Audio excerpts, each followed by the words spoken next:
Rabbeinu dit de se lever à Chatzot, mais c'est pas quelque chose qui est révélé d'une façon très très forte, comme la prière chez Rabbeinu, la Hitbodedut, parce que c'est quelque chose déjà intime. C'est déjà, ceux qui arrivent à ça, c'est déjà, comme on dit, l'orezal Dios, merci mon Dieu, déjà que quelqu'un il est là-dedans, il est déjà dans la solution, il est plus dans le problème. Vous vous levez à Chatzot, vous faites Hitbodedut, vous avez résolu votre problème et le problème de l'humanité. Vous êtes les bâtisseurs du troisième temple. D'être tranquille après. Vous êtes tranquille. Vous avez réalisé la reconstruction. Vous avez fait la paix entre les nations, le Ham Israël, entre le Ham Israël et Moshe Rabbeinu, entre Moshe Rabbeinu et Hachem. Que Moshe Rabbeinu ne voulait pas aller en Égypte, il voulait pas s'occuper de nous. Il a dit, qu'est-ce que je vais m'occuper d'eux? On va pas y arriver. Et Hachem, il l'a obligé. Hachem, il l'a obligé. Donc le point de départ, c'est ça, c'est ces deux oiseaux qui sont loin l'un de l'autre, la Hachem et la Shrina. Veyesh Tzadik, il y a un Tzadik.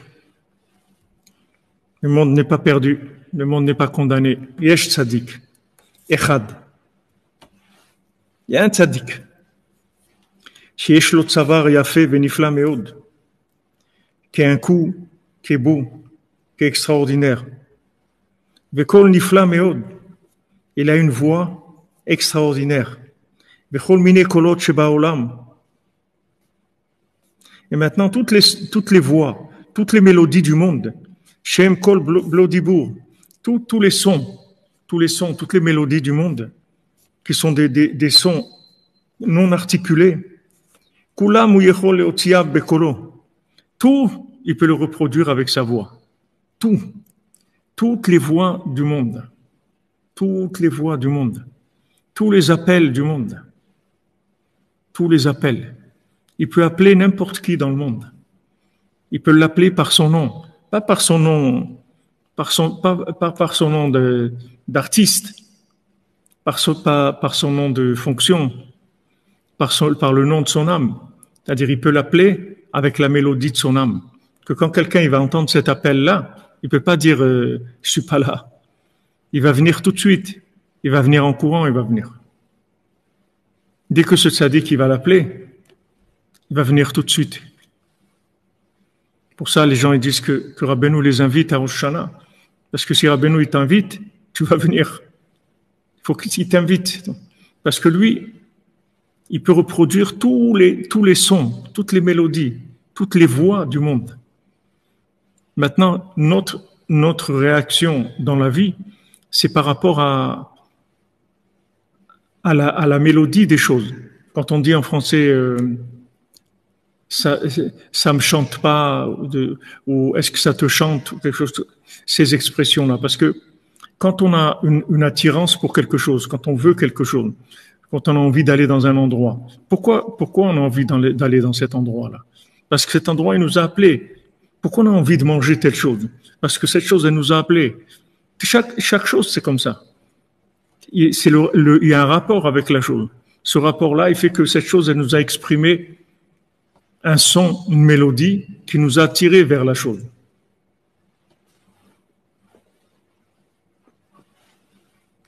Donc maintenant, on a quelqu'un, Baruch Hashem, il y a un tzaddik echad qui peut reproduire toutes les mélodies et tous les sons et toutes les voix du monde. Tout, il dit ici.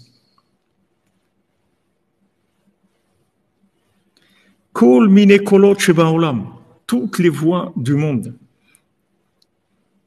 Kulam ou yechol leotziam bekolo. Tout, il peut les reproduire avec sa voix. Hainu ki u yechol lekaven. C'est-à-dire maintenant, qu'est-ce qu'il peut faire? Il peut reproduire la asot bekolo, comme kol mine hakolot sheyesh baolam, shekol mine chayot veofot, shekol mine klishir kayotze bazé. Donc lui, il peut reproduire avec sa voix le son, tous les sons du monde, toutes les mélodies du monde, toutes les expressions de toutes les bêtes sauvages, de tous les animaux, de tous les oiseaux. de tous les instruments de musique et des choses comme ça. De tout. De tout. Absolument tout. Il peut reproduire l'expression de tout. Vous vous rendez compte? Quelqu'un, il peut vous reproduire l'expression de ce que vous cherchez, de la chose que vous cherchez, de la chose qui vous manque. Il peut vous reproduire l'expression de cette chose-là.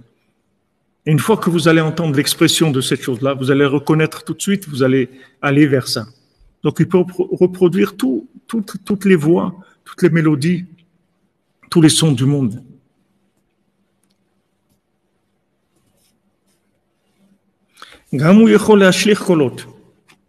Maintenant,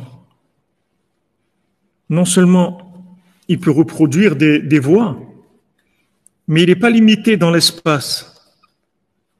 Il n'est pas limité. C'est-à-dire, il peut reproduire des voix à distance.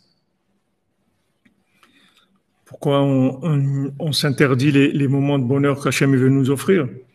Parce qu'on a un sentiment de culpabilité qui vient en nous.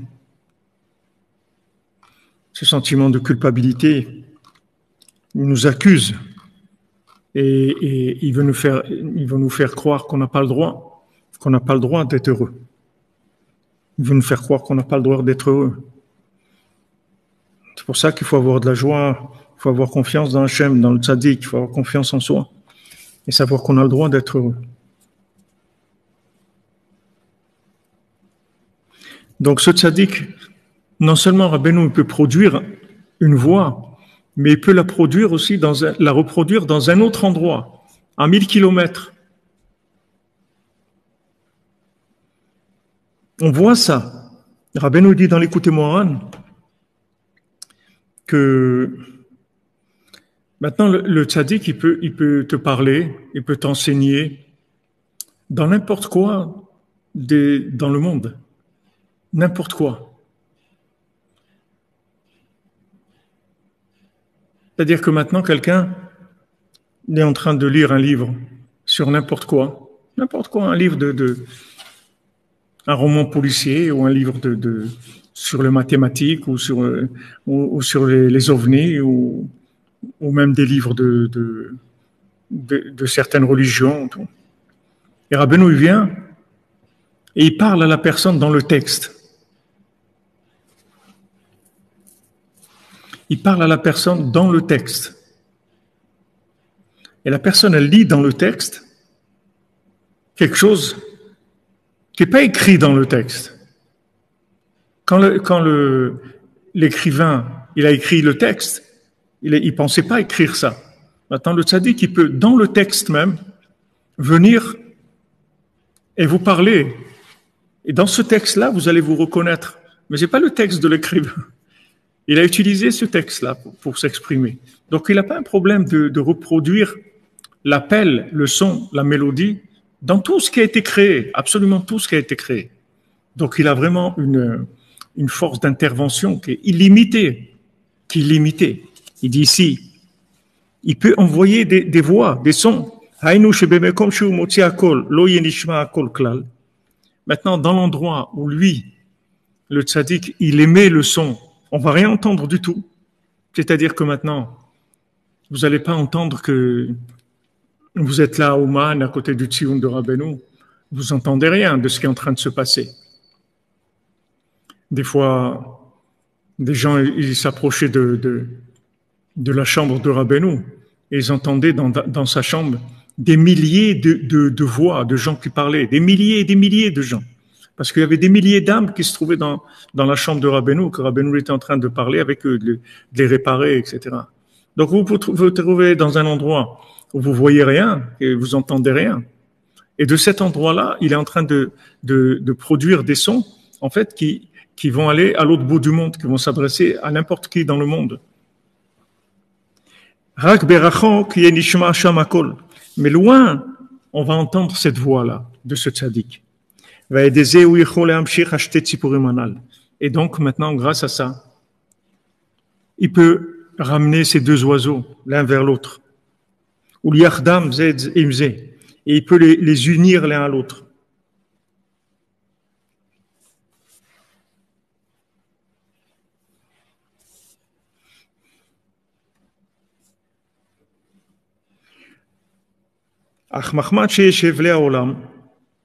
Mais comme maintenant, il y a des futilités dans le monde, c'est-à-dire des souffles dans le monde qui sont inutiles, qui sont futiles, qui sont des souffles de consommation, c'est-à-dire que des gens expriment un désir de consommer, et donc ça fait des vapeurs, des souffles de consommation. Ce tzaddik-là, lui, il veut pas du tout avoir de rapport avec ces souffles-là de consommation. Il veut pas respirer du tout ces choses-là. Il veut pas respirer ça, des bêtises de ce monde. Donc quand les gens ils le voient, ils ont l'impression qu'il a le cou tordu parce qu'il veut pas respirer l'air de ce monde, alors il plie son cou.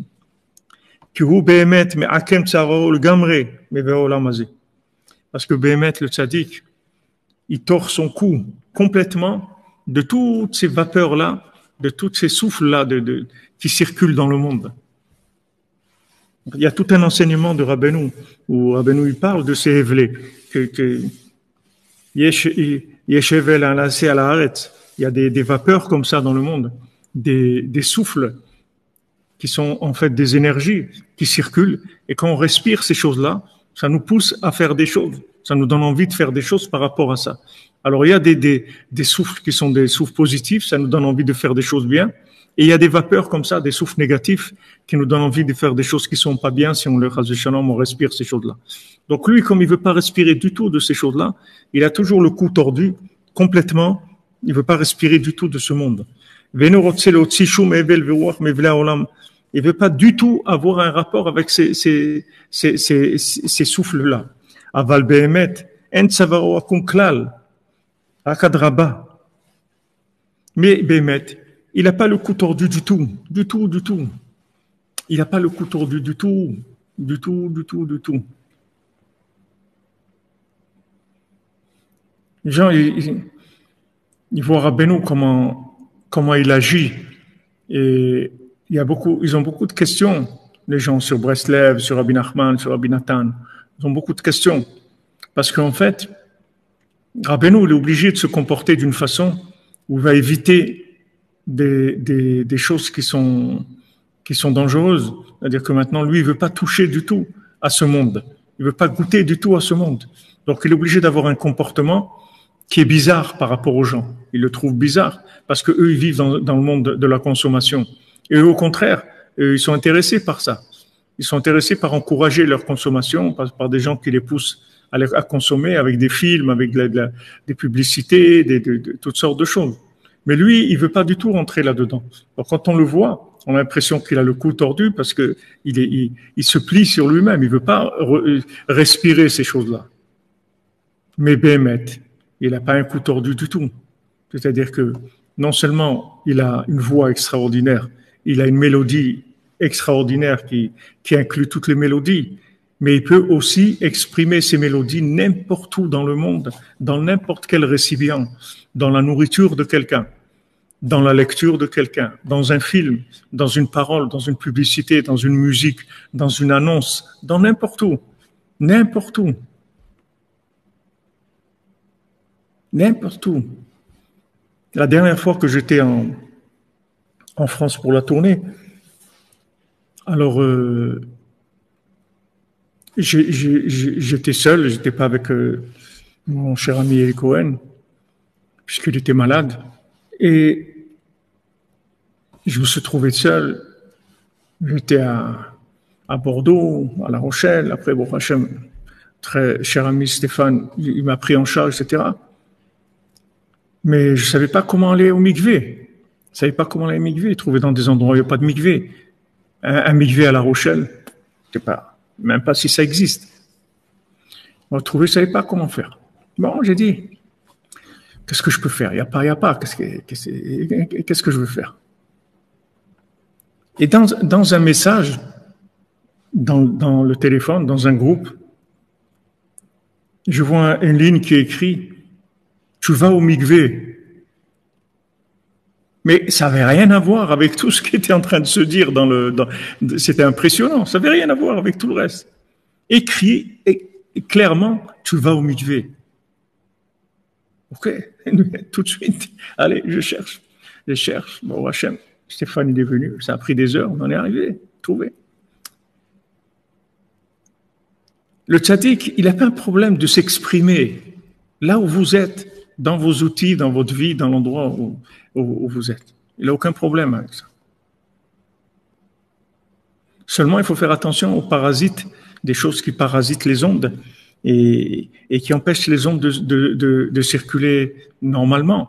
Et on a vu que de la shonara, c'était des choses qui... Le shonara, ça abîmait beaucoup la diffusion de ces ondes-là. C'est une des choses où il fallait faire très attention. Mais le tzaddik, vous voyez, il n'est pas limité. Ni dans le genre de mélodie, il connaît la mélodie de chacun et il peut reproduire la mélodie de chacun, ni dans l'endroit. C'est-à-dire, il n'a pas besoin que vous venez chez lui pour vous parler. Il peut vous parler n'importe où dans le monde. Il va vous parler, dire les mots qu'il faut, et vous allez comprendre. Il n'y a que vous qui allez comprendre. Vous allez comprendre ce que ça veut dire. Parce qu'il va s'adresser dans votre langage. Vous allez savoir exactement de quoi il parle. Et ça vous amène, c'est comme ça qu'on avance. Avec ça, on avance.